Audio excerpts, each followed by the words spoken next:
ദൈവം ദിവ്യകാരുണ്യമായി മാറുമ്പോൾ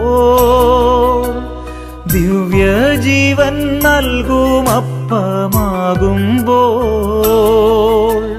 ദൈവം ദിവ്യകാരുണ്യമായി മാറുമ്പോൾ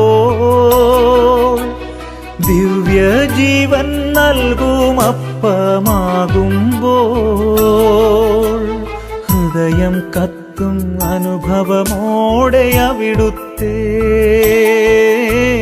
സ്നേഹത്തിൻ തിരുമുദ്രയിതേറ്റുവാങ്ങിടാം.